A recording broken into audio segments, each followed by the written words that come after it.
নমস্কার বন্ধুরা, আজকের এই পর্বে প্রথমেই দেখা যায় দেওয়ান মশাই বলেন যুবরাজ আর রাজরানী এসে উপস্থিত হয়েছেন পুরোহিত মশাই।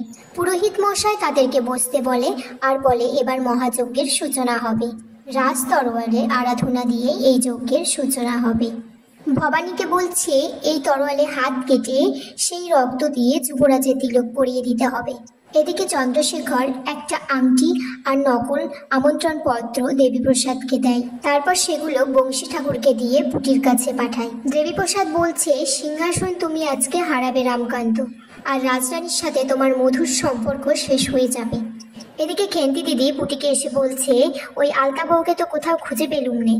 আর পুটিকে এটাও বলে যে চারিদিকে খালি আলো সাজ, কিন্তু রাজা যে আজকে সিংহাসনে বসছেন।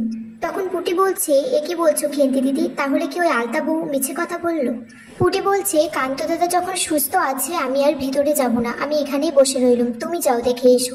এদিকে বংশী ঠাকুর সেই আংটিটা আর নকল নিমন্ত্রণ পত্র পুটিকে দিয়ে বলে যে রাজরানী তোমাদেরকে যেতে বলেছে। পুটি তখন বলে আমি নিশ্চয়ই যাব।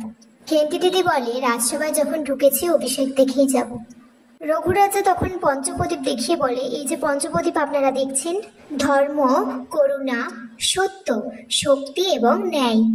তারপর ভবানী আর রামকান্ত সেই প্রদীপগুলি একসাথে জ্বালিয়ে দেয়। দেওয়ান মশাই বলছে ব্রাহ্মণ সম্প্রদায়ের প্রতিনিধি রাশিতে ফুটে উঠেছে ধর্মের জ্যোতি, সেবক সম্প্রদায়ের আশিতে করুণার জ্যোতি, প্রহরী সম্প্রদায়ের আশিতে ফুটে উঠেছে সত্যের জ্যোতি, রাজ সম্প্রদায়ের প্রতিনিধি রাশিতে ফুটে উঠেছে ন্যায়ের জ্যোতি এবং কৃষক সম্প্রদায়ের প্রতিনিধি রাশিতে ফুটে উঠেছে সত্যের জ্যোতি।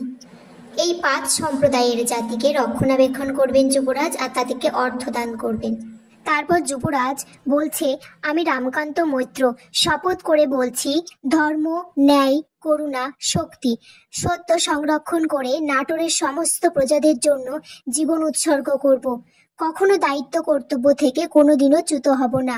প্রজাদের সামনে আজীবন ন্যায়ের প্রতীক হিসেবে থাকব।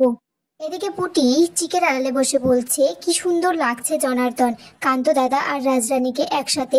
পুটি গান গাইতে শুরু করলে রামকান্ত মনে মনে বলছে এ গলা যেন চেনা লাগছে, কে এই মেয়েটি? রামকান্ত সিংহাসনে বসতে যাবে। তখন দেবীপ্রসাদ বলছে আর জয়স্তু, প্রকাশ্যে আমি জানতে পেরেছি অনেক কিছু।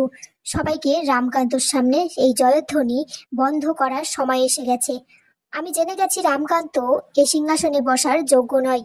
আর আগামী পর্বে দেখা যায় দেবীপ্রসাদ বলছে বলো রামকান্ত এই মহিলার সাথে তোমার কি সম্পর্ক, এবং পুটির সামনে থেকে সে চিকের আড়াল সরিয়ে দেয়। তখন ভবানী দেখে বলে পুটি দিদি এখানে।